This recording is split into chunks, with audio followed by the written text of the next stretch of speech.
Hi, this is Chris Young. Welcome to episode 71 of Contemplating Life. First, a bit of housekeeping.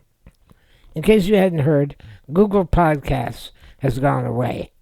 All of the podcasts that were on Google Podcasts have migrated to YouTube, because YouTube now has a podcast feature. But since I've already got all of my episodes on YouTube in a video form, I've not bothered to migrate the audio versions to YouTube. So anyone who's using Google Podcasts, just subscribe to my YouTube channel and you can catch up with everything there.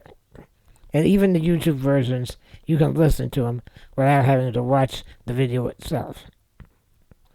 The other thing that's going on is that if you subscribe to Patreon, for me or anyone else for that matter, through an iOS app, either on your iPhone or iPad, Apple is going to charge a 30% tax.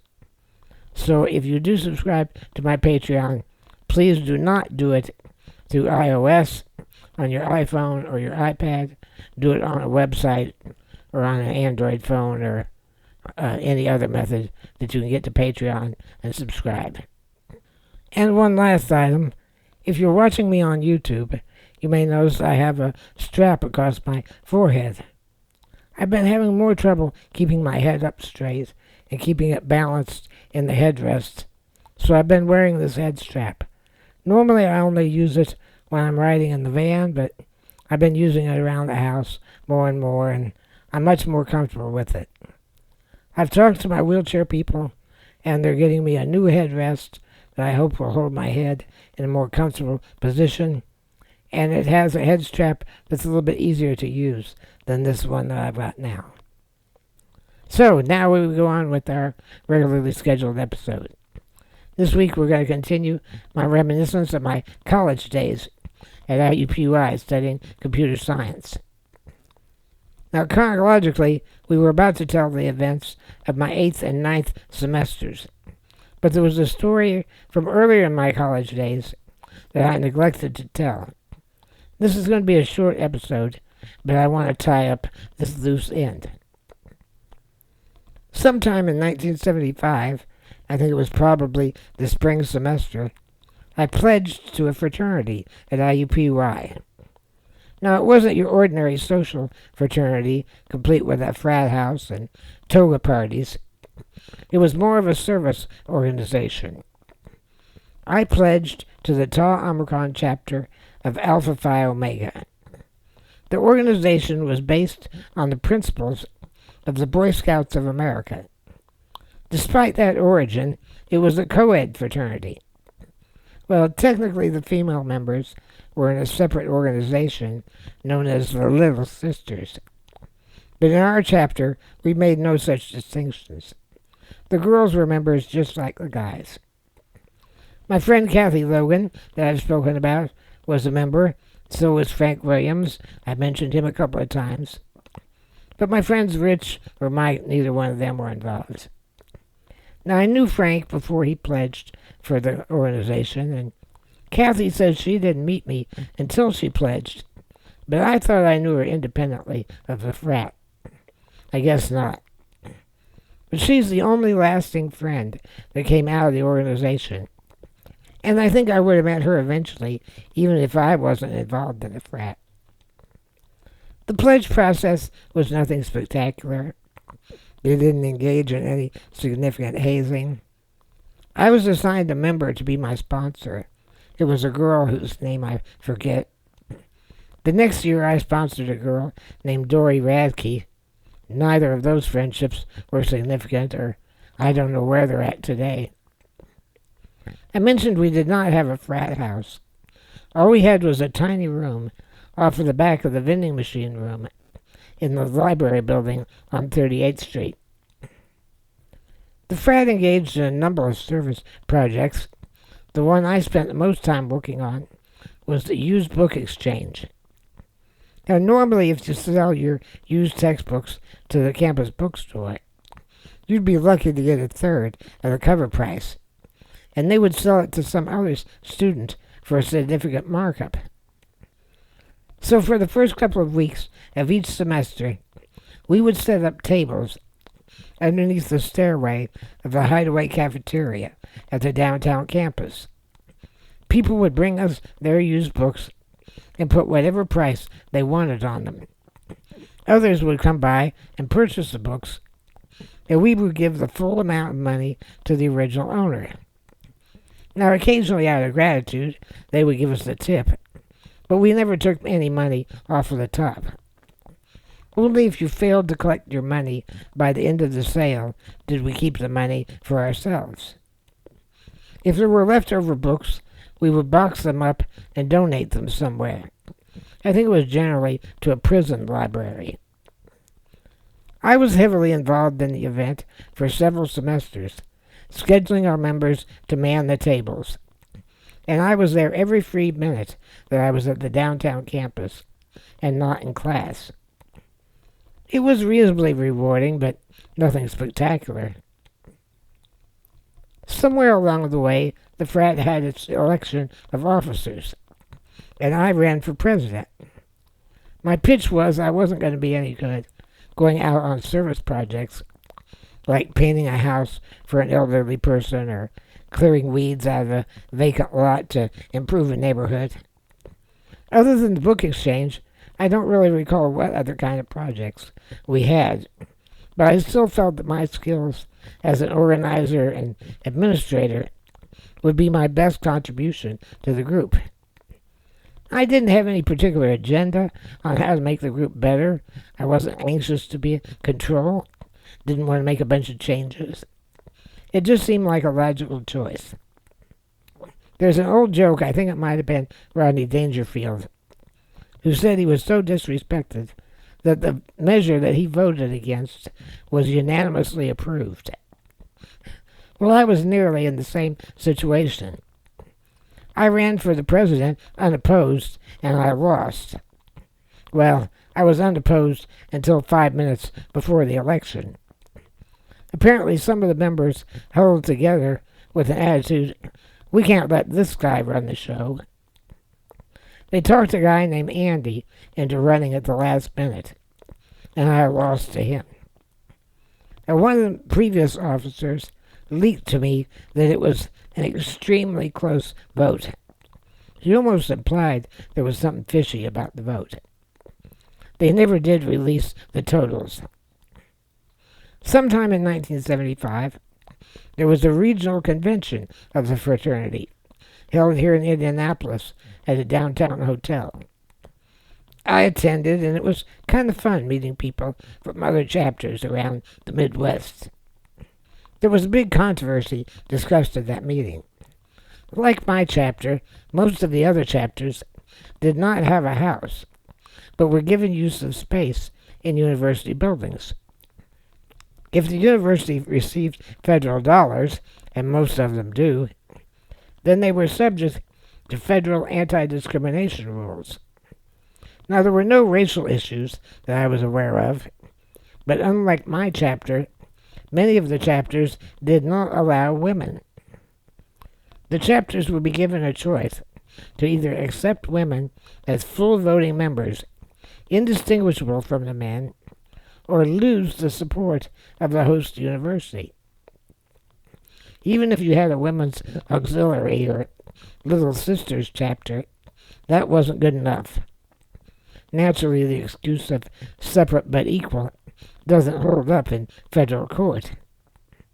It didn't affect us because, like I said, we didn't make any distinction. The women were full members. But it was a major topic of discussion at the convention.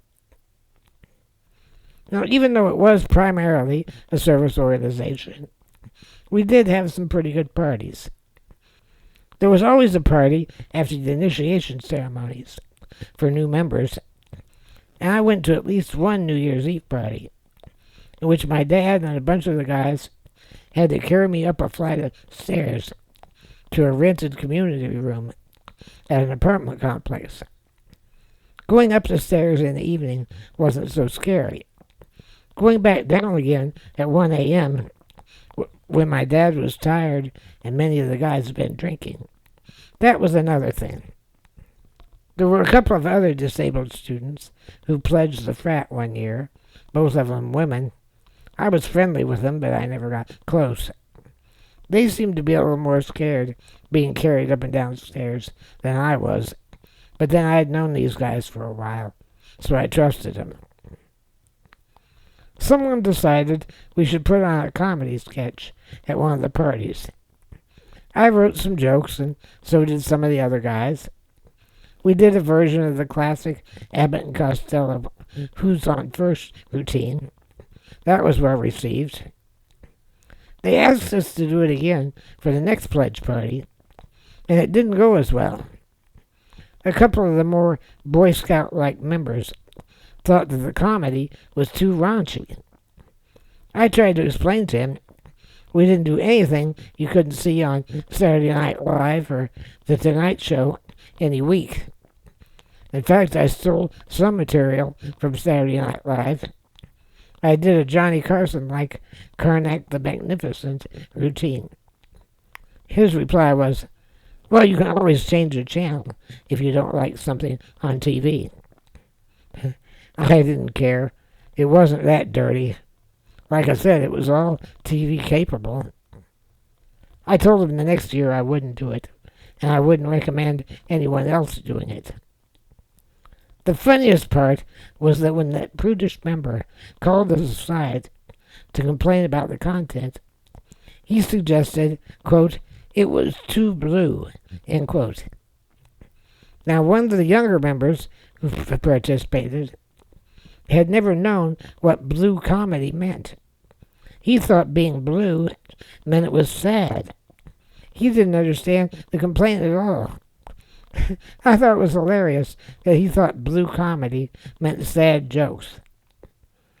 The only other interesting thing that came out of the experience was at a meeting one evening, an older member of the frat called me aside. He was a big burly guy with a long, hard-to-pronounce Greek name. I think he was actually an alumnus and one of the older brothers of one of our members. He handed me a business card with the words, Order of the Sons of Pericles, on it.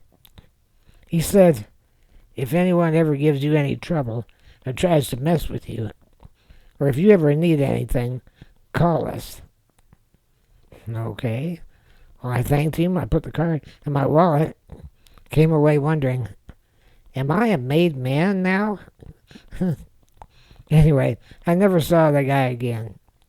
I still carry the card in my wallet, although it's pretty beat up. I never tried to use it. Never had reason to. Years later, I did a Google search. It turns out they are a legitimate service organization. They are the junior auxiliary of a larger organization called the American Hellenistic Educational Progressive Association, which was formed in 1922 as a civil rights organization to counteract the Ku Klux Klan. See the linked Wikipedia article for details. But given I had never heard of them at the time, it sure was a creepy experience. This strange guy comes up to me and says, if you need anything, we'll take care of it. Weird. Turns out they're a bunch of good guys. I remember trying to encourage some of my other classmates, I don't recall who, to pledge to the frat. One guy's reply was, I want to choose who my friends are. I don't want to have to be friends with a bunch of guys just because they joined the same organization I joined. What if they're all a bunch of assholes? I'm still expected to treat them like brothers? Count me out. Well, maybe he was right. Except for Kathy, which I'm confident I would have met anyway, my experience in Alpha Phi Omega left no lasting impact on me, either positive or negative. Many episodes ago, when I was speculating about what I might do if I could live my life over again, the only major decision I would change would be to not waste my time pledging the frat. While I had some good times being part of the organization, Overall, I never felt like I got as much out of it as I put into it. So I could live without that experience. If you find this podcast educational, entertaining, enlightening, or even inspiring, consider sponsoring me on Patreon for just $5 per month. You'll get early access to the podcast and other exclusive content. Although my finances are a mess, I'm not in this for the money, but every little bit helps. As always, my deepest thanks to my financial supporters. It means more to me than I could ever express. Even if you cannot provide financial support, please post links and share the podcast so I can grow my audience. I just want more people to be able to hear my stories. All my back episodes are available, so check them out if you haven't heard them yet. And any comments or questions, please feel free to leave feedback on any of the platforms where you found the podcast. I'll see you next time as we continue contemplating life. Until then, fly safe, everyone.